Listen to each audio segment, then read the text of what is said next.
So how's it going, everybody? So welcome to your Spark session number 8, Finding Seller Leads. My name's Steve Jones. I'm with your Middletown office up here with Keller Williams Hudson Valley United. And I've been up here for 3.5 years. I started my career here. And so a little bit about me. I am a seller's representative specialist, which is my SRS, designated by National Association of Realtors. And, I encourage you to take that course when you get a chance. You do have to do continuing education, and you'll get your credits and also a designation. So it helps, especially in this market. So I just want to talk to you about what we're going to be going over today. We're going to be looking at what you're going to need to do in order to create a pre-listing package and pre-qualifying your seller leads and these types of things to help you make your listing presentation and process a lot smoother. So by the end of this course, you're going to be able to feel pretty confident on the ebbs and flows of what should be happening as you're going through meeting clients, putting them into your pipeline, processing them as a lead to a closed deal. All right, so we're going to walk you from that beginning portion all the way up to the end. I am going to be asking for participation during this period of this class, so don't be shocked if I call on you or ask you to help out. Now, we don't have breakout rooms. Normally when we do these classes, we're going to be in person and we'd be next to each other, and I would have you partner up with someone next to you. And during those portions of participation, what we're going to do is call on you guys to volunteer to work together. Okay, so don't be afraid, don't be shy. This is going to be a very interactive class, and if everyone participates, I might be able to give you a half hour of your time back at the end of the day, and we'll be able to get through this pretty quickly. But don't worry, we're not going to rush, and we're going to get you all the information you need. All right, Steve, you want to click the next slide? So what does a successful agent do every single day? Does anyone know the secret of what successful real estate agents do? Feel free to unmute yourself and chime in. What's the secret to successful agents? There is no secret. That's right. That's right. Thank you. That's right. There's no secret. There's a plan and a process on everything that a successful agent will do. So if you follow these processes, you will be successful. This is your roadmap to making sure that the energy you're putting into running your business is about as streamlined and as efficient as it can get. So there's 2 different types of ways you can work your business. You can grow your business and you can run your business. So in the growing your business side, we can see that we lead generate for buyers and sellers. We make seller listing presentations and get listings. We make buyer presentations and get listings. That's an interesting one, right? So how does a buyer presentation get us a listing? Well, those buyers could also be sellers as well. They might have something to sell. So we could get a listing from our buyer's presentation. And you want to be in your previewing on the MLS, the real estate market, right? You want to be in your market that you're selling in, seeing what, your average median sale is, what your price per square foot is, how many days on the market, right? So when you're at these meetings and these questions come up, you can just answer them pretty quickly. So that's how we're going to focus on growing your business and running your business. You market seller listings, you show buyers houses, right? These are the things we're doing actively, negotiating contracts and transition management to closing. And you could see this list. This is a very, very accurate list. We do vendor management, that's setting up our home inspections or reaching out to our attorneys. And those are our vendors. And you set goals, right? Without goals, it's really hard to manage your business. So to run your business, you have to have goals set. And you want to make sure you're in compliance and risk management, and you're doing what you're part of it. Running your business is doing what you're doing right now, is attending training and getting coaching. Okay, so that that's something that's very important. And I hope you guys continue this after Ignite. You continue your training and getting coaching. It's definitely going to benefit you. And one big key is managing your money. So just remember, you're a business, and there's other businesses out there who are trying to get your money as well. They'll sell you products and they'll offer you a lot of things. So just making sure you're managing your money and getting good ROI when you're running your business is really important. So Steve, you want to go to the next slide? So these are some of the skills we're going to focus on today, okay? Lead generating for buyers and sellers, okay? Our goal for today is to teach you the skills you're going to need that's going to go from having a contact in your list to a closed deal. So at the end, you should feel pretty confident that once you've met somebody, you have a lead, that you're going to be able to start them off as a contact and bring them right up all the way up to signing contracts with them and closing the deal for them, because that's what this is about, right? Steve, you want to flip over to the next slide here? All right. So here's a little overview. We're going to find seller leads. We're going to do understanding motivations. We're going to find out how to qualify and convert seller leads. We're going to pre-qualify sellers, and we're going to do a pre-listing questionnaire and presentation. So when we're done, you should feel pretty confident that you could do all those steps. All right. Steve, next slide. So compliance, the do not call list, it's very important. If you want to secure that you don't get sued, this is a good thing to follow, okay? So you want to subscribe to the registry and update your call list regularly, know the state and federal laws.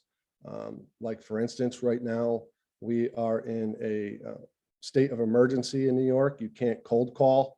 You can't call, period, cold unless you know the person or you have a buyer, right? So you have to know your laws right now. So during a state of emergency in New York, you don't have to worry about the do not call list because no one can call anybody. But when it is active and you could be on, have the ability to go and make phone calls to people, you want to make sure that you're not calling people who have asked not to be called.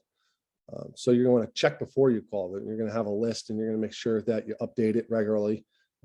Every 30 days, go through your list and make sure that you've rechecked to make sure someone who was on your list hasn't been added to the do not call list.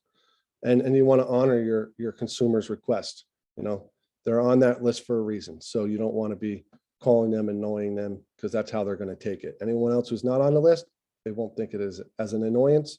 So feel free to call them. But remember, we're in a state of emergency and we really can't call anyone right now. So this is something that you're going to have time to practice and set up and subscribe to the registry. You have plenty of time to do it. So make sure you do it and it'll cover your rear end. Okay.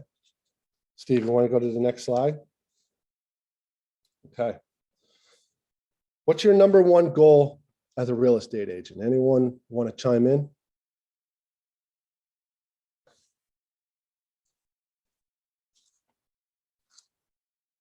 Lead generation, yeah. Independent.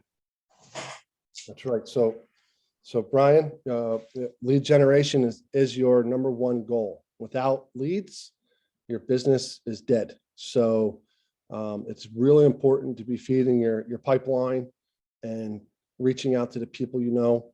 Don't be a secret agent. Okay, let everyone in your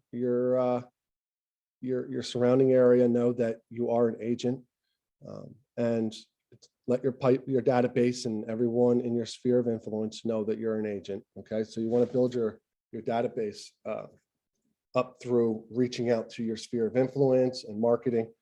So where can you find your seller leads? Anybody want to answer where we can find seller leads from?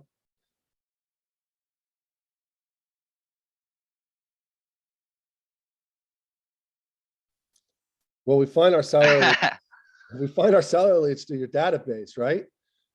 Right? Isn't that where you're going to find your seller leads? So when you have someone in your database, you're going to put them on a smart plan. You're going to be reaching out to them. You're going to be making your daily touches. and you're going to be using the smart plans to leverage your database. So that's going to help you find seller leads. What are some other places you could find seller leads? For sale by owners. Yeah.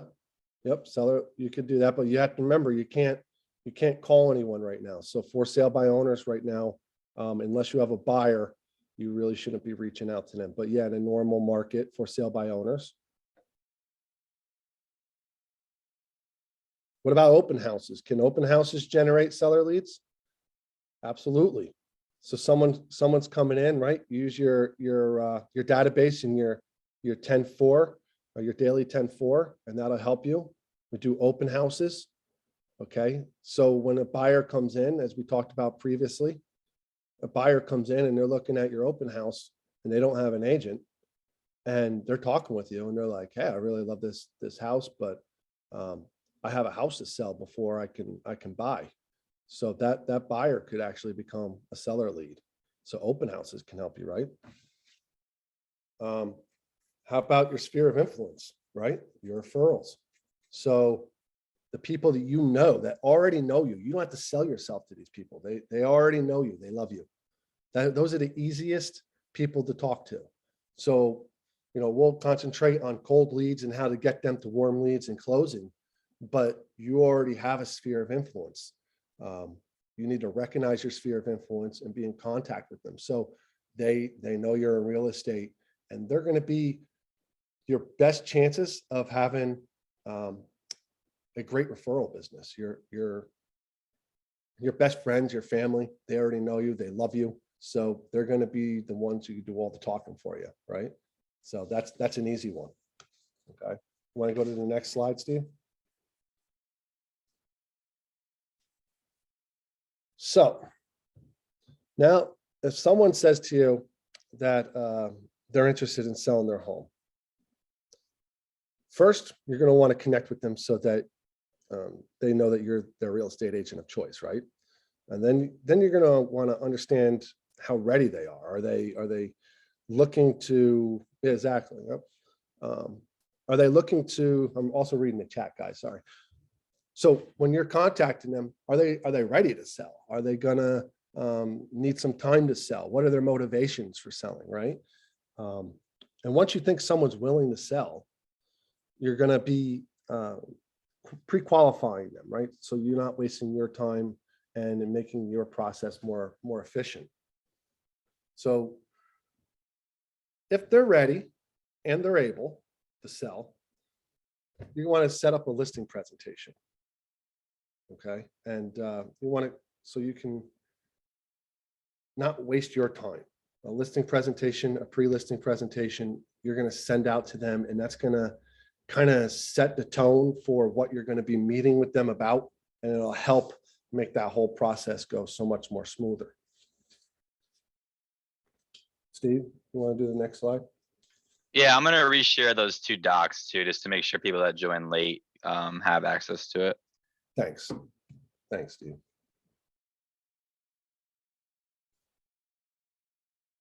So connecting with your clients and your potential clients is really so important for prospecting. When you connect with them, these are some of the connecting questions you can ask, right? You can ask the who's, the what's, the where's, the why's, the when's, and the how's. And really what these questions are, it's going to establish the tone for your conversation. So you're going to be able to, I like to say, and I just made a post, that you want to listen, not to reply, but you want to listen to understand. You want to ask questions to understand, not to reply. So when you're asking these types of questions, it's not so you can give an answer. It's so you can understand. And when people feel like you're understanding them, they're going to want to do business with you. That's where they're going to connect with you. And these types of questions that we have here, like if you would, please tell me a little bit about your family, job, life, etc. Right? People love to talk about themselves. They want to feel connected. That'll give your conversation a life of its own. It's just going to feel natural after that, because you've already said, hey, I care about you. I'm not just here for the deal, right? So what are you looking for? What do you want to do? right? That's your what questions. Where would you like to buy? Where's your home located? These are all going to help guide the conversations, and you should be keeping close attention during these moments. Why?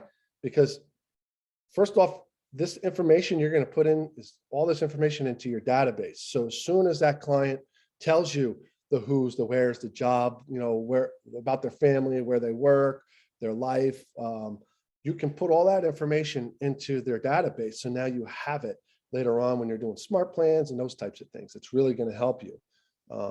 And when you're asking a question in a conversation, I'm not sure if you know this or not, you're in control of the conversation. The person who's asking the questions is actually in control of the conversation.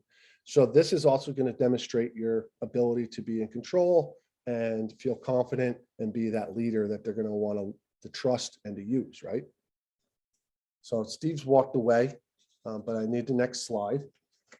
So when he comes back, thank you, Steve.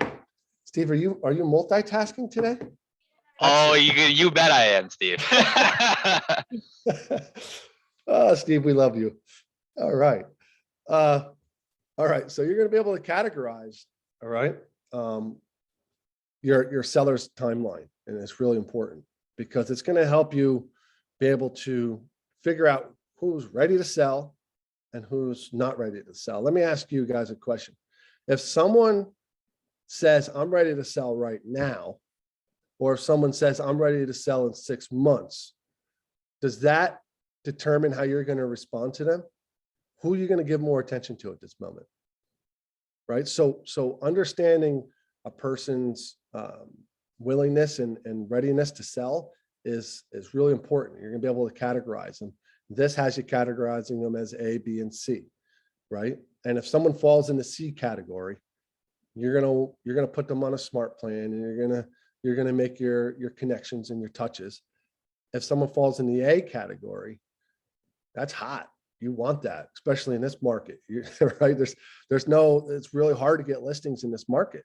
So if someone's telling you, hey, within the next 14 days, I'm gonna be thinking of listing my house, those are the people you're gonna be spending all your time on. So qualifying your leads is really gonna be helping you understand. And this is a good grading system. So, keep this in your back pocket, because this will help you understand who you should be putting all your attention to and prioritizing your time, because your time is very important. Okay. So next slide, Steve. This is an activity one. Yep. So what we're going to do is we're going to role play. Okay. And I said this is interactive. So this is our interactive section. I know everyone's super excited, so don't be nervous. And if we call on you, then, just be ready to do it, because, hey, we could be in front of a client right now and you can have those same nerves. So it's working through those nerves, right? Don't be afraid of the nerves. Okay. So we're going to ask you guys to get together. We're going to call on 2 people. One person's going to be the agent asking the connecting questions, and the other person's going to be the seller. Okay. And the person who is asking the questions, your goal is to determine their motivation. Okay. So now we've shown you at this point how to qualify your seller leads, right? So now let's practice with a partner. So let's pick on some people. Do you want me to go back to that slide that has the questions on it for now until we finish the activity? They should have printed out their packet, but you can backtrack. That's Yeah, fine. just in case, so they Absolutely. can have this right here. Absolutely. But hopefully you guys printed out your packet from emailed from Aaron, and you have it sitting in front of you. But if not, who wants to volunteer? So we don't have to call on anybody. We have 2 people that want to volunteer. You can come off mic.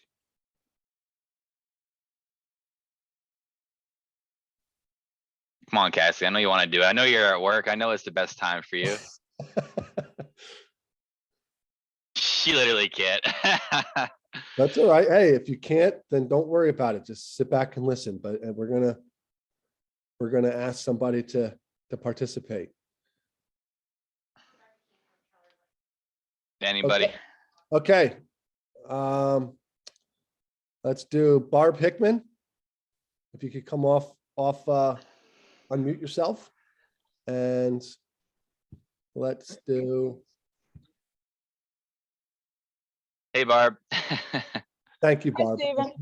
Thank you very much. How are you? I'm sitting out in front of a hospital. I might have to jump at any minute. And there's a lot of ambulances, so, but I'm game. All right, Barb. Here You know it what? You can, Real You're a team world. player, Barb. No, I'm in. Let's do it. It's Okay. am I gonna be the agent or the Sure, you can be the agent. Can you see your screen? Can you see the questions? I can, thank you. Okay, I excellent. will. And I Kirk, can see the screen. Kirk Barnes, you can participate as well, please. So if you Okay. want to come off of the mic, thank you. And you guys So am can, I calling Kirk or is he calling me? so you guys are just met, right? And you're trying to figure out Kirk's motivations. You're going to see, you're going to use these types of questions to help gather information to see whether or not he's ready, willing, and able at this point in time to sell. Okay. Okay. And Are we on the phone or face to face? it could be either or, right? Right now, we're technically face to face, so you could be face to face. So this is you met at a coffee shop and you just told her that you're thinking about selling. Okay. All right. Hey, Kirk, did I just hear right that you're thinking about moving to Monticello? Yes, I've been thinking about that for a bit. Oh, where do you live now? New City, New York? Oh, great. So, have you already sold your house? No, I haven't. Oh, so, what's your time frame on this? When would you like to be in Monticello and whatnot? If we could do it within about 60 days, that'd be great. 60 days. So, would you need to sell your house first, or do you have some time to do that? And we'll look on the buying side first. If we could sell the house first, would be fantastic. Okay, well, it is a seller's market right now, and I think you'll have less difficulty selling than you will be buying. So I'd like to get started doing both so that you don't get, so that the flow is okay and everything works out. Now I can represent you for both of those with dual agency, or we can get like a 60 days is pretty quick. We could get somebody and I can refer you to a specialist in Monticello who's a buyer's agent, and we can get moving on that as quick as possible while I work on listing your property in New City. How does that sound? It sounds pretty good. Okay. So what is your family like? What are you looking for in general? You have a big family? Is it just you or? It's me, my wife, and my son. He's almost graduate. He's going to graduate from high school, so like to get something, maybe still three bedrooms, couple bathrooms. If there's a garage that's not connected to the house, that would be fantastic. But if it is, if that's the only one around, that's an option. Why do you want it not connected to the house? I'm just curious. I just like the look of a garage that's not connected, because almost every house I see here, let's say New City, you can see it's like a carbon copy of the next house beside each other. It's the garage right, connected right inside the house and everything. So it's I want something a little bit different. Okay. So what the house that you have that you're in now, is that similar to what you're looking for, like 3 bedrooms? It is. Okay. And I'm just curious. So what is it about Monticello that drives you over there? Why do you need to move over to Monticello? If you're looking for the similar house, what's different about the area? Are you working over there or what's happening? Well, I plan on working over there. The job's going to be a job transfer. Ah, okay. So you're pretty happy with the house you have. You just need to move because of the job. Right. And my wife and I were getting older, so we don't need anything too big, you know, a lot of cleaning up. So Excellent, what guys. kind of acreage are you looking for? So I'm going to chime in. Great job with this. Okay, That was perfect. all right. And thank you both. You Thanks, can, Kirk. I'm glad to work with you. You can be my agent I got- anytime. I got two listings out of that, two deals out of that. that's right. I didn't want to ask about the fiduciary there, but you know, I trust you. You'll Right. keep. Yeah, cool. All right, guys. Well, thank you. That was great. And so as you can see, these types of questions help get us some information, right? You were able to pull information from Kirk and see his motivations, what he's looking for, why he's doing it. And that later on is really going to be so helpful for you if you listen while your client's talking. Later on, you know, I listen very intently with my clients and I surprise them all the time. A month down the line, we'll be out in the house, still shopping. And they're like, I'll bring up something that they said. And they're like, oh, wow. Like, yeah, that's right. I remember talking to you about that. And they're really surprised. So when you listen, it's really going to help you, first off, deliver a great service for your client. And it's going to help you build that rapport. People can just tell when you're fake. If you're sitting there looking at your phone and someone's talking to you, right? They're going to feel that disingenuousness. But if your intent, your questions are direct, that means you're engaged. And they can tell you're engaged just by simply because you did a great job, by the way, of asking questions to Kirk about, hey, you just said this, let me ask you about that, because that shows that you're engaged in the conversation and you're listening, right? So you're building that rapport. So let me ask you a question. Is there anything else that you think you could ask? And you don't have to ask yourself, but anyone else want to participate on any questions you feel you can also add to this type of a conversation that'll help find out someone's motivations? School district.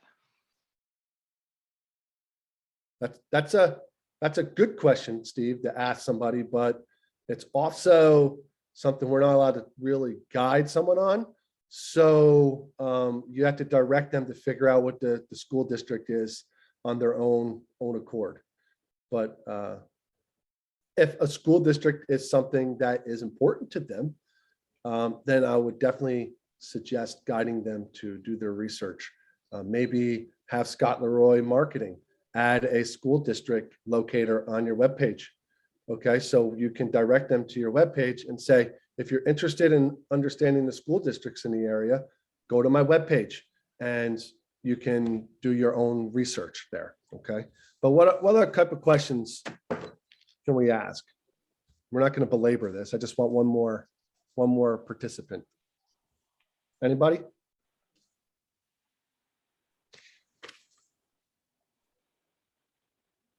All right. I think I should have asked budget sooner. Well, I mean, yeah, listen, this was live and right, you could have had it go a thousand different directions depending on the type of questions you ask and those types of things, right? I think you did a fantastic job, right? But yeah, a budget is a really good question. If we're dealing with sellers, right? And that mindset, do you have a mortgage? Right? What's your mortgage? Because that's going to decipher if we're listing your house at this price and you have a mortgage, then you can then go and have that much equity. You have that much more buying power later on after you pay off your mortgage. And now you could kind of know what you could put down, what type of loan you might be able to get later on. That'll really help, right? Instead of offering a home evaluation, you can do an equity one by just simply adding that piece in and saying, hey, you want a price for your house? Okay, I offer that, but I also offer an equity portion of it so I can show you what you might be walking away after you sell your house with, so then you can know what your purchasing power will be later on. Does that sound like you're adding some value to your sellers at that point in time? Everyone's offering home evaluations, right? Everybody. So that's a way to maybe distinguish yourself a little bit to the seller and say, hey, by the way, not only am I going to tell you what your house is worth, that's what I'm here for, But if you just take one step, find out how much you have left on your mortgage, and I can then do the configurations on what you'll, after the sale of the home and everything, what you'll be going out to the market with to be a buyer, right? And that could dive right into be a good segue into what's your budget going to be, right? So finding the lead's motivation really is going to help us turn a warm lead into a closed client. It's really why we're doing these types of questions, okay? And it's also creating a reciprocal relationship, right? Where you can feel like, hey, do you know anybody? Let's say you're not technically ready to sell. Do you have anybody who you might refer? Well, now that they felt like you contacted them and connected with them, they might be more willing to give that information to you and share you, because that's really what the ultimate goal is, to become that trusted advisor that they will use you forever and also refer you out, right? So when you've determined the seller or the seller's referral is motivated and willing to sell, okay? But what we're going to do is ask for an appointment. So we're going to do this with 2 steps, okay? When will you be ready to sell is the first question. And the second question is, once they give you that answer and you have that information, you're going to say, hey, will tomorrow at 3 p.m. Or Friday at 1 work, right? You're instantly going to dive right into trying to set up that appointment, okay? Because that's really people make decisions in the moment. And if you have their attention, you're more likely to set up an appointment then than if you had to go back to them later on and try to set up an appointment. So this is, you've qualified, they're ready, they're willing, they just told you, yeah, I'm willing to sell within the next 14 days. Okay, great. When would be a good time for you to set up an appointment? Can it be next Monday, or how about Friday at 1, right? You go right into that. Okay, next slide, Steve. So now that we've covered how we'll find and convert our seller leads, let's move into how we pre-qualify them, okay? Because that's going to be really the nuts and bolts of your efficiency for your business, right? If you are pre-qualifying everybody efficiently. So next slide, Steve. To make the best use of your time, you want to be working with willing, pre-qualified sellers, okay? Rather than, expecting that each seller will become an appointment. You want to pre-qualify them. So you're not just like hoping and praying. You actually put them through a process, and now you feel pretty confident that they are a qualified lead, right? So we're going to concentrate on understanding the seller's motivations. This is going to help you when you pre-qualify your clients. It's going to help you position yourself as an expert, right? Because you're asking all the pertinent questions and you're gaining their confidence. And ultimately, that is going to help you win the listing. It's going to allow you to price the home to sell for the most amount of money in the shortest time frame, because you're going to have all their information, what they're looking to do, where they're going, when they're going to do it. And all that is going to go into pricing, the market situation. Is it a seller's market, a buyer's market? Right now we're in a strong seller's market, but it's not always going to be that way. I hope it stays this way forever, but it's not going to be that way. Sometimes it's going to be a buyer's market. So really depending on what the buyer or the seller is going to ask from you is really going to allow you to set the price for the home and get them out the door in the time frame that they're looking to get out. And it's going to help properly set seller expectations. So it's going to allow you to create a good customer experience, right? Because you're coming in with a plan. So it's already showing as the agent, hey, use me. This is why. I'm organized. I have a plan. I know what to ask. I know the market really well.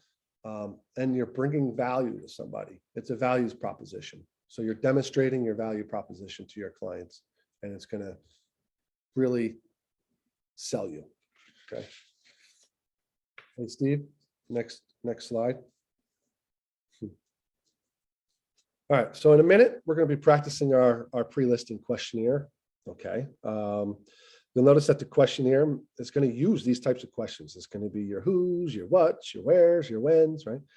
So this is a great questionnaire. And I think you guys should have it in your. Yeah, I shared it in the chat. So if you guys don't have it, I'll reshare it again, but I've shared it twice. But if you don't see it, just let me know. Awesome. Thank you, Steve. So it's in the chat? Perfect. Yep. Okay, so you guys want to pull up your pre-listing questionnaire? I'll give you some time to go get that and have it ready.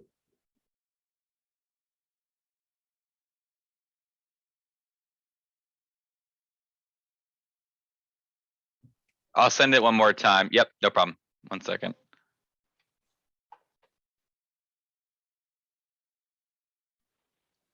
Stephen, it's in the Ignite packet.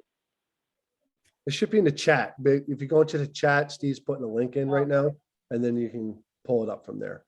So I just resent it. It went through. You guys should be able to click and open that. If you're on your phone and doing Zoom, it might be a little funky. But if you're on a Yeah. computer, you should be fine.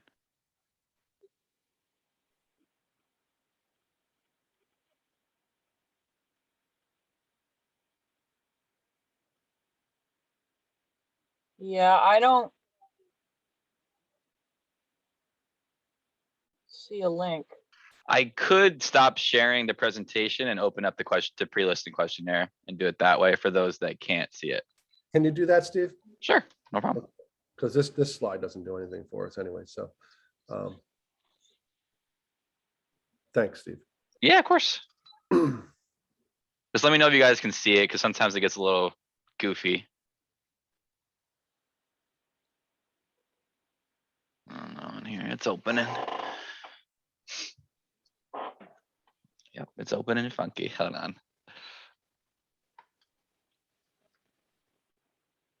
And here it is. No, I'm kidding. Nice white box. Okay, can everyone, and if it loads, hold on. This is. Is that something you could email to us, Stephen? I'll put my email in the chat. It's easier if you guys email me, because in the past I've tried to say, oh, give me your email and I'll send it to you, but it's easier if you just email me so I have it. I have a record of it. So if you don't have it, you can't access it right now. Send me an email saying, hey, I need it, and I'll email it to you after we're done. But here it is. You guys should be able to see it now on the Zoom. Perfect. Thanks, Steve. And can everyone see this good? Hopefully you can. So, all right. So this is your pre-listing questionnaire, right? Last month I taught a class on scripts, and having good scripts is so important, right? This pre-listing questionnaire is your script, really. If having these questions memorized is going to be so important. If you're doing an over the phone, let's say you're cold calling, then this is great to have, right? So print out a couple of these, do your cold calling. As you get the person, you fill out all the information. But what if you're at the coffee shop, like we practiced earlier, and you're with somebody and they're like, hey, yeah, I want to sell. Well, you can, if you memorize this like a script, you don't need to know how to structure the sentences. You can just, it'll be a total natural conversation. How'd you hear about me? Or well, obviously you wouldn't ask someone face to face how you hear about me, but where are you moving, right? Those types of questions. What's your motivation for moving there, right? So having these questions memorized is really going to help you, and it's going to make you sound very natural, and you're not going to sound robotic. So that'll be very key if you guys want to go ahead and try to memorize this at some point.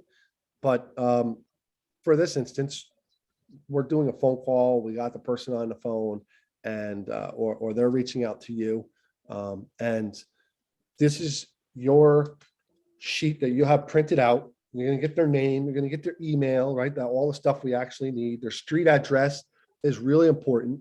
And a lot of agents get their name and their number and their email, but they don't go digging deep enough and get their street address, right? So then when you're filling out in contacts, maybe it's a buyer and they're looking at a specific area. Well, if you have their street address where you know where they're looking, you can put a monthly neighborhood nurture, and then now they're getting information about the area they're trying to look at, right? So getting their street address or where they're looking is really important, but get their actual street address is going to be huge. You want to get their phone numbers, what's obvious.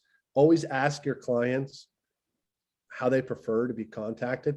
You know, we have a mix of generations. Your baby boomers. Okay, your baby boomers are more prone to not want to be using email, right? And nor do they like texting. Some of them are getting around to that, but they might want you to call them directly. So asking your client how they want to be contacted is sensitive, and it's going to help you make sure that you're efficient again with your time and you're actually using the method that they want.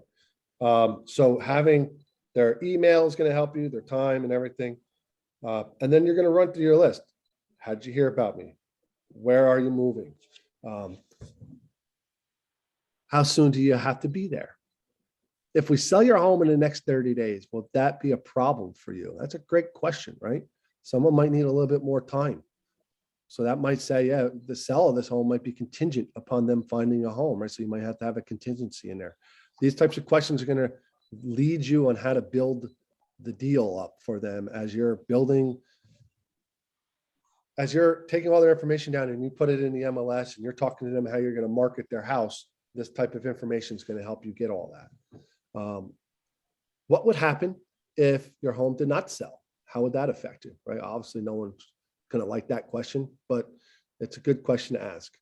How much do you have to list your home for? So that's a good one, because let's say the market says, you know, the comps you pulled and what they want are in, they're not lining up, right? So let's say the house is worth $300,000 to the comps, but they want $400,000 for their house, right? So that type of a question is really going to help you decide what type of conversation you're going to have and how to handle it. And hopefully you're in your scripts and you learn how to objection handle and all those types of things.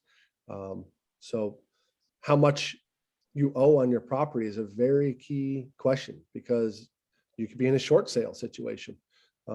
If they can't cover with the sale of the home what they owe on the mortgage, now you're in a short sale situation. So having what they owe on the property is really going to be helpful. And also you can help guide them on how much they could be going out to the market with as cash after the sale of the home and paying all their commissions and everything.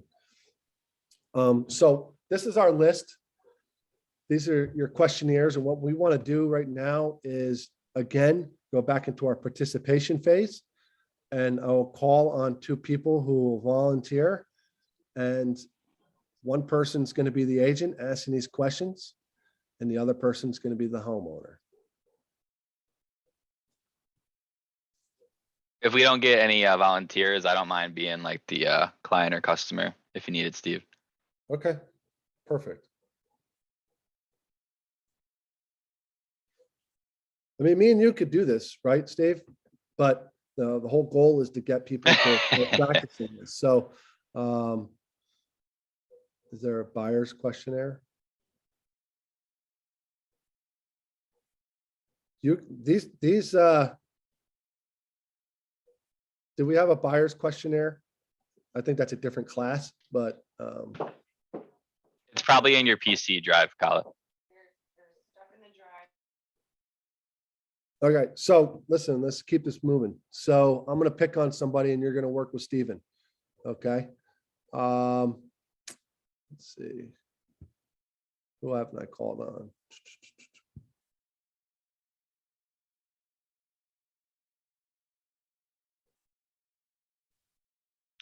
How about Kala, you want to do it with me? who? Kala Jackson.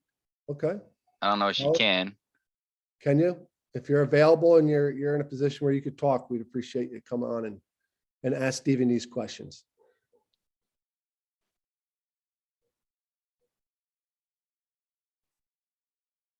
All right, Kala. Let's go with Monique.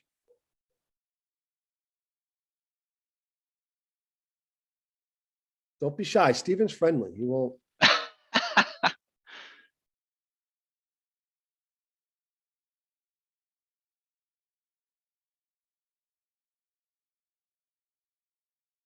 All right. Well, you know what, Steve? Me and you will do it then. Fine, fine. All right, guys, listen. Oh, it's okay. Not a problem, Monique. I appreciate that. know? That's why I said if you're available, we'll demonstrate, right? So that's not a problem. All right, Steve, ring, ring, ring. Hello, this is Steven speaking. Well, let's do that reverse. You ring, ring, ring, ring. Wait, I'm the client, Yeah, yeah? you got my number. Someone told you to give me a call. I'm gonna sell your house. Hi, is this Steve Jones? Yes, it is. How you doing today? I'm doing good. How are you? Very well, thank you. So if I understood correctly, you're looking to sell your home? Yeah, I am actually. I'm actually looking to move like at least like an hour and a half away right now because my wife and I are changing jobs. So Okay, cool. Yeah, Monique actually told me you'd be giving me a call, so thanks for reaching out to me.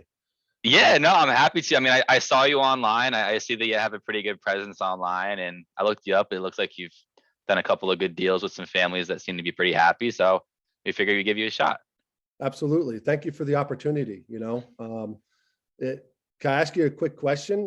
Where are you guys looking to move? Yeah, so right now we're in Middletown, but we actually, I think we're looking to move to Albany actually. Okay, Because my wife got a job as a professor at SUNY Albany, so we figured we might as well. I can work remote, so I'm gonna go up there either way. She's just Fantastic. dragging me along the way. Hey, gotta listen to the wife sometimes, but the job calls, it's a little cold up there, but you'll enjoy it. Don't worry. So how soon do you have to be up there again? Oh man, so she has to be up there for the fall semester, so I think we have about 3 or 4 months to get the ball rolling here. Okay, the average sale time on the market is pretty good right now. So you're looking at about 79 days on the market. So we should be able to meet that timeline, no problem. If you were to sell your house within the next 30 days, obviously that'd be great for you because then you could go up there, right? Or are you still looking to buy up there as well? You know what? In the sake of just with the market being as crazy as it is, I mean, I love to sell that home first, but if we can find something up there and with how fast homes are selling right now, I'd be willing to just do whatever makes the move easier. So if we could find a place before the house is even sold, I'd probably be okay with that. We're doing okay financially. Okay, great. So you have a place to go and stay up there? Do you have family or something up there that you can stay with? No, we could get like an Airbnb though. I had some stocks that did really good, so I'll be good to go if I could just stay at Airbnb for a bit. All right, because I'm going to sell your house quick, so I don't want you being homeless, right? So Appreciate that. we could put a contingency in there if your house was, if we needed to, it's dependent on you finding good housing. Okay, that actually would be maybe we should do that then. Okay. All right. In a normal market, in a buyer's market, I wouldn't suggest that, but we're in a really strong seller's market right now, and having that contingency in there, is people will wait. They're just happy to have a home to be able to bid on. So, that's a good contingency we could put in there to protect you. That's not a problem. So, what would happen if we didn't sell your home? Would it really affect your guys' ability to do the move and your wife to be able to go up there and work, or? I would hate to not sell it, just because it is a new job and we're definitely going to need as much money as possible for this move. So it would make me feel better if it sold, within 60 days, within 2 months. So that way we could feel really good about our buy. It's a lot of emotions with the move too. School districts for the kids are changing, and overall there's a lot of emotions. So if we could sell the house, that'd be ideal. Okay, great. Listen, I would love to just be able to meet with you in person, sit down and have an opportunity to introduce myself and let you know how I plan to market your house and my plan to get you the most exposure and the most money. So how about, are you available next Monday for us to be able to sit down and be able to meet face to face? Maybe I buy you a cup of coffee. No, I'm kidding. Of course I am. And that sounds great, Steve. And I'm looking forward to working with you. Okay, great. So how about Monday at 10 a.m.? Does that work for you? Yeah, that's perfect. I know your schedule is pretty busy, Steve. So, hopefully that works, but all right. So you guys get the gist, right? So these questions really are going to help guide the conversations. Now, do you see how I was a little playful? I was trying to put my personality behind it. It's not robotic, right? These questions are there for a guide. But I told them, yeah, it's going to be cold up in Albany, don't worry about it, right? So don't be afraid to add your personality in it. These are here to help you. And as you're asking the questions, have your pen available and be writing it down. And then this information that you wrote down is going to go into your contact list in your database, all this information. Okay. Please utilize your command. Put everything in your contacts. Please, Stephen will appreciate that. Yeah, and if you guys need help with that, I'm always like, depending on what office you're a part of, work with your ASCs or Eileen, because it's really important. I know it's a pain in the butt sometimes, but information's power, and it's going to be able to help you guys do your job better. So after watching that real quick, do you guys have anything that you noticed, or you have any questions?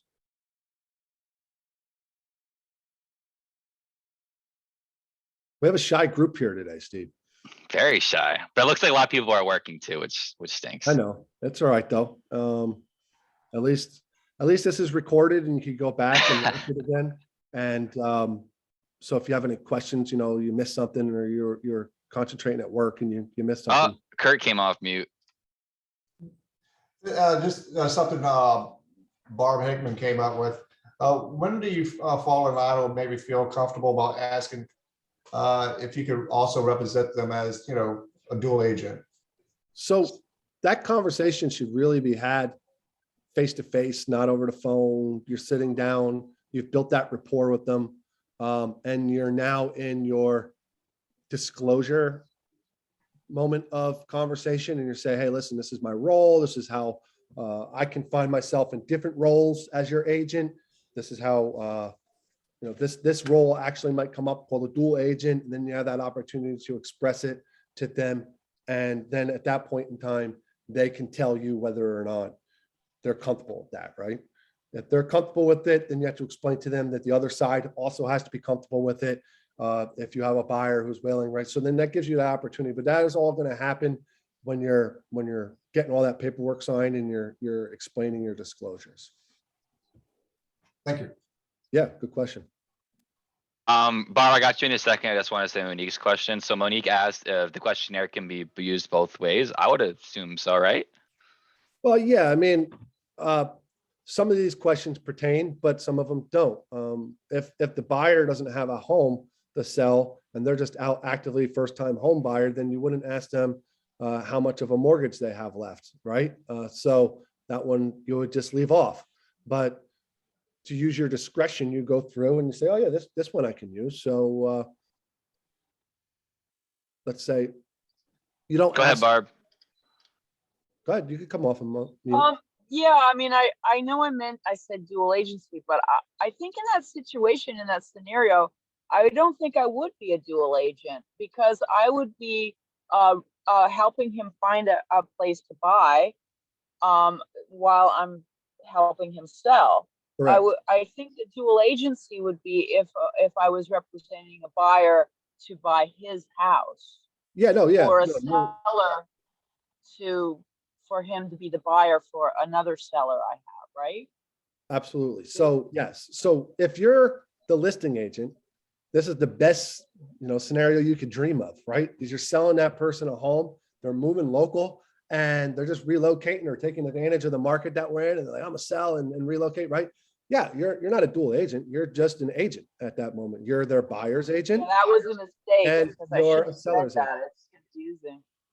Yeah, I should have said that. 'Cause, yeah, but that's right. That might have raised a flag with the client that I didn't need to unnecessarily, Well, right. So it's understanding your role and your disclosures are really important for you to really know what they mean and why how you fall underneath those qualifications, and to be able to articulate that to the seller, right? Or the buyer. So a dual agent is someone who's working both sides of the deal. I have a buyer and I'm your listing agent. And, I have to represent you both. And since I have a fiduciary responsibility to you both, I can't obviously do that at 100%. So they'd have to be okay with that. If you're listing their house and you're buying a home with them, they could literally just be two separate transactions. So they're a buyer and they're also selling.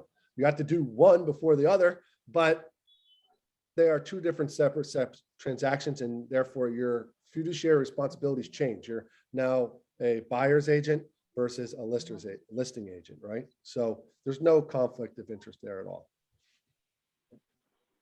Okay. What, does that help? Yeah, because I jumped the gun there, and then I thought about it later, and I thought, I don't think I would be a dual agent in that situation. Yep. Yeah. So we have a question from Kayla saying, how do you address someone who says they want to test their house on the market? Is that even a thing? Yeah, I mean, if someone wants to test their house on the market, I would really say, you put your house on the market and someone comes to you with an offer. Are you willing and able and ready to sell? If they say, no, I just want to test, then you might want to put them on a touch campaign and follow up with them and say, listen, when you're ready to sell, we're really going to be taking live offers on your home. I'm telling you, this is what my comps are telling you your house is worth currently, right? This is how I would handle it. This is how I would tell you what the comps are saying right now. And this is what I would list your house at. That is kind of your barometer. If you're looking to test to see how much you can get, that's what the market's bearing right now for your type of home. But if you're not really ready to sell it, I would wait until you're ready to sell it, because your transaction history and your history on your home is going to show up on the MLS. People are going to see that you took your house off the market. They're going to wonder why. Are there any problems with the house? And now you're going to cause all these issues and questions from the buyer's end. So I wouldn't suggest testing the market unless you're ready to sell. This way we're live, we're active, we're taking in offers. And then when we have them, you accept something and you're ready to move towards contract. You don't want to be testing the market like that. If they still insist on testing the market, then, I wouldn't really, personally, I wouldn't work with them, but I would put them on a drip campaign and put them into my smart contracts or smart plans and follow up with them later and advise them not to do it. You're welcome. Is it better for the seller to pay off their mortgage before they list? No, I mean, they'll save themselves some interest, right?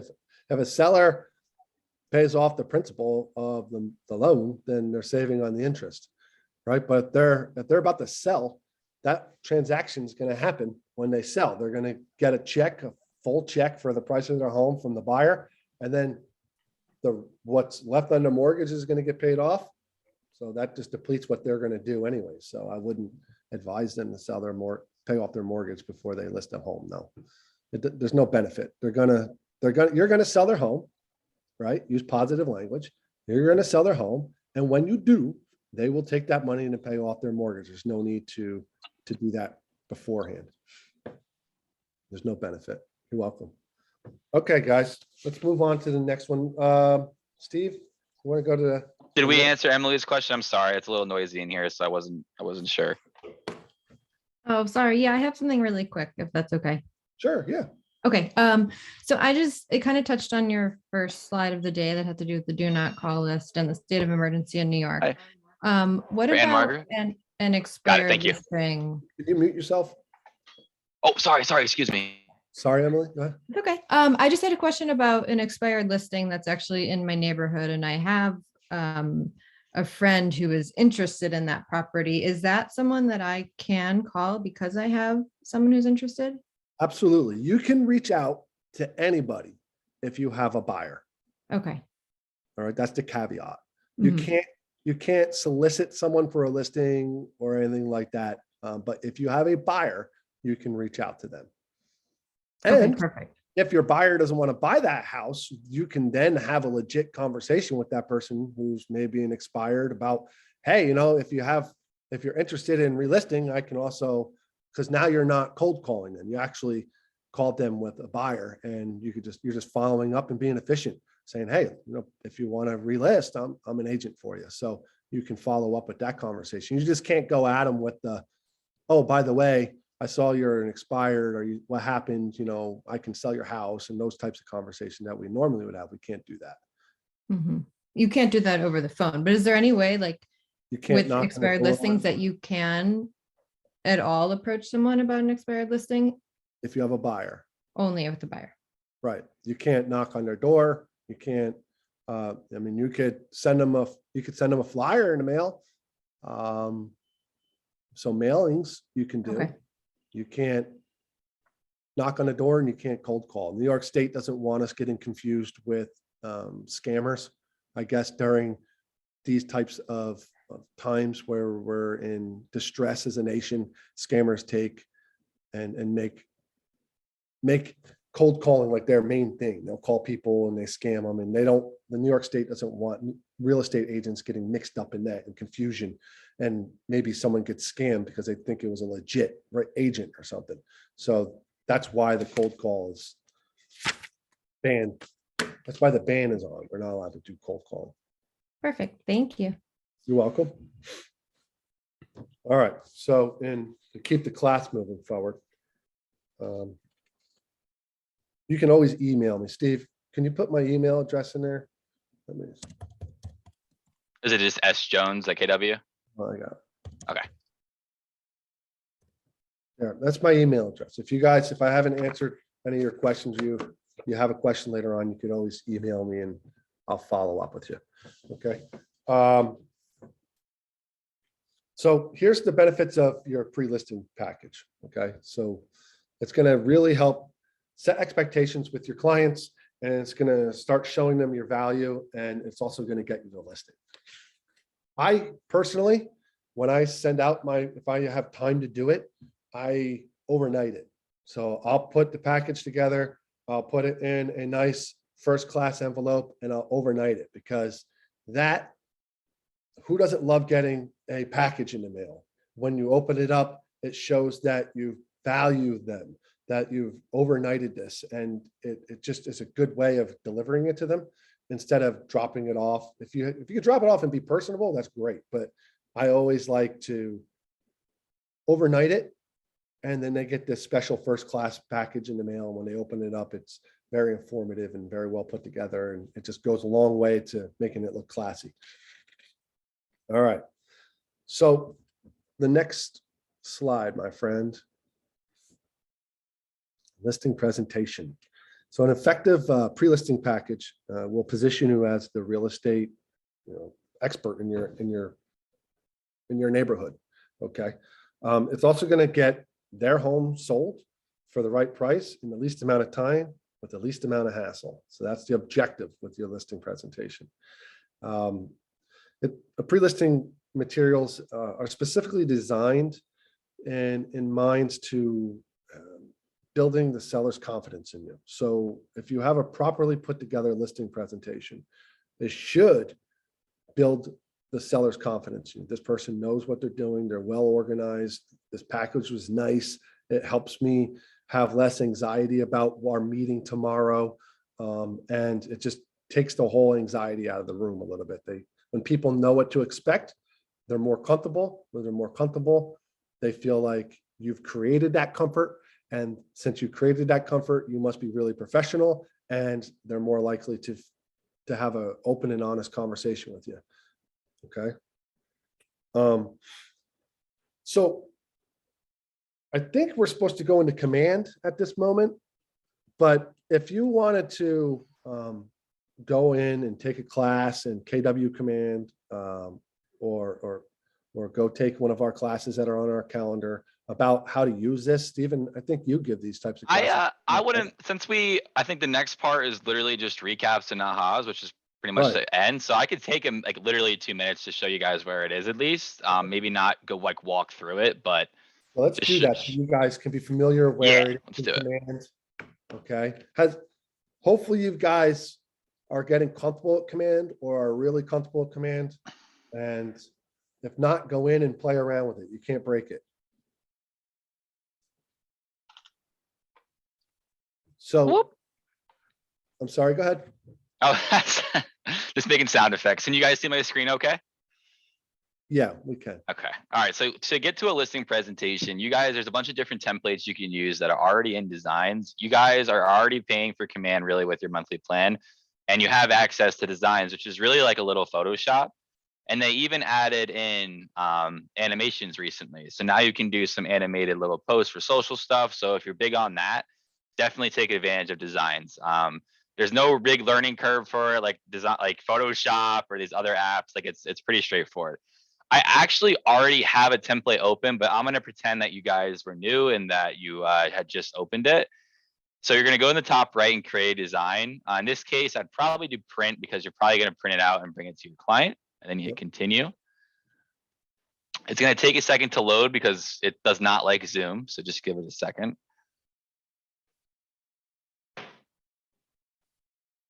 Hopefully it does load. Okay. At the top where it says search for templates, you just type in listing presentation.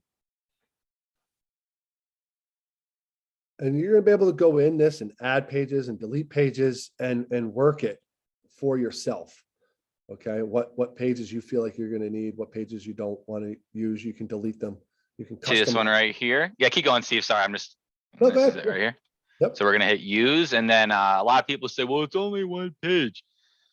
There's an option on the bottom right where it says pages, and you just have to click that. And it's Right. gonna allow you to get rid of all the excess fluff you may not want. Maybe, you know, you only want it to be 10 pages. You have the option to, hey, Melissa, you have the option to do that. So you just hit pages, it'll let you edit the ones you want to, and then you hit the 3 dots to delete the ones you may not want to have. But I have guides on this on YouTube. Meet with your ASCs if you guys have questions on this. But again, this is a great way for you guys to have a nice little packet of value for your clients on your presentation. Yeah. So when you're in there, like Stephen was saying, you're gonna be able to delete, add, do whatever you want. You want to change a picture, you can change a picture. You want to change the way it's worded, you can change the way it's worded. You have complete control over this, right? So this is a way for you to go in and manipulate it, make it yours, and then that's what you're going to be sending to your client as a pre-listing package. It's going to sell you, put your client testimonials in there, put your experiences you have in there as you know, if you don't have any, you know, when I first started, I was like, well, I don't have any sales. I never represented a seller yet. I'm not a seller's representative specialist, right? So what do?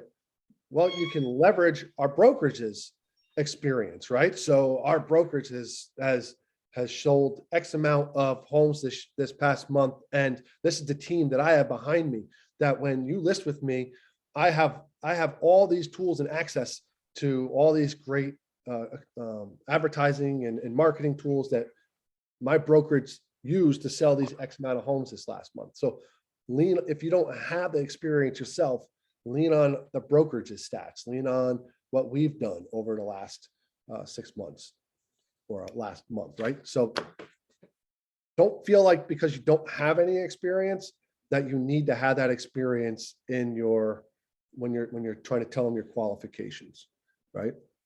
You're qualified because you're a real estate agent. You're the professional in your market area. But as far as if you don't have the history of sales, you then lean on what our market center has done. That's a good way of doing it. Okay. Anybody have any questions?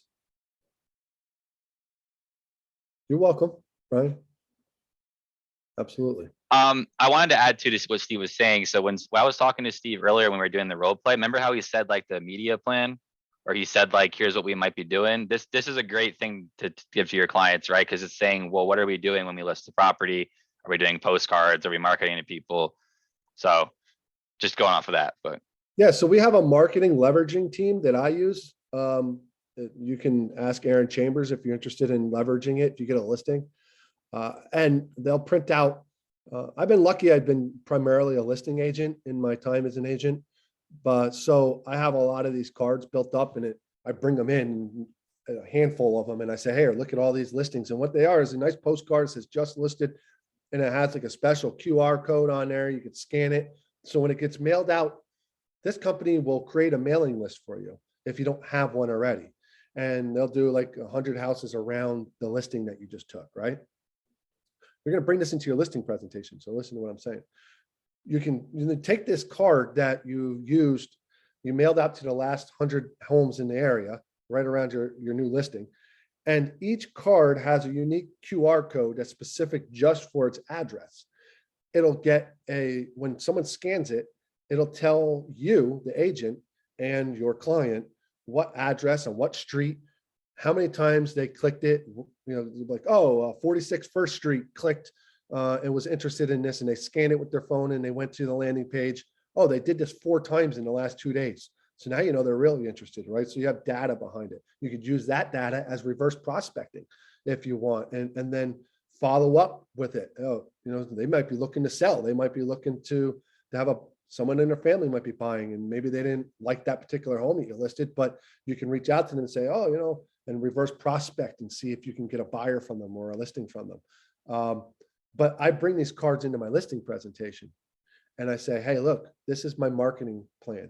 When you list with me, not only am I going to, pump you out and do advertising to the city and all those types of things, but I also will be putting out this marketing material to the surrounding areas. I'm going to send it to the 200 houses around your home, and then you can explain how it works. And that is attractive to the potential seller. That is adding value to them. They're going to go, okay, great. And they get excited about it. It's really a great tool. So if you do take a listing, you can use that as part of your marketing material. Does anybody have any questions about what we covered today, though? Who offers that service that you were just talking about with the QR codes? Yeah, so we have a marketing department. The KW homepage that you can go into marketing and leveraging, or you can even just reach out to Erin Chambers and she'll connect you with them. Forgive me, I actually forgot their name. Steven, do you remember their name? Yeah, so I just posted concierge's info in the chat. They're always looking to expand the marketing services, but they do help with that stuff quite a bit. So if you have questions about their packages, you can also go to the group website and it'll kind of outline what is what and what you can expect with each package. But if you want more of a direct experience, I would just call that number or email them to find out what you want to do. Yeah, he's great. He works with me all the time. And if I have so you can buy a mailing list with a whole bunch of criteria, or he can just build one for you. It's part of the cost. I think it's 75 cents, 80 cents a card that's getting mailed out with all this data. You'll also get a link emailed to you, and that link you can share with your clients. That link will be to a landing page that they're going to build on top of the postcard. You're going to get a landing page, and they're going to turn your listing photos into a moving movie that'll show the home in a moving, like a video that'll say, show the home, and a new slide will come up, and show a different room, and a new slide will come up. And it has music, and it's nice. And it has your MLS data that you put into the MLS all pulled up. So when a client clicks on it, it's going to land them there, and that's going to be where they can get their information. That's really nice when you could send your client that link, or you put it on Facebook and Instagram. It'll keep track of where people are clicking from. So if you put that link on Facebook, you can tell, all right, I had 100 clicks with this particular home, and 34 of them were for Facebook. It really gets hyper information. So it's really helpful for you as the agent to know where the interest is coming from. And you can then use that later on to say, oh, I'm getting more interest from Facebook than I am from Instagram, or I'm getting more information, more interest from this mailer I did than I was from the social media. And then you could figure out your ROI, your return on value, right? Your investment is going to say, I put $50 into this and I got a lead out of it. That's worth me doing. Let me try that again next time.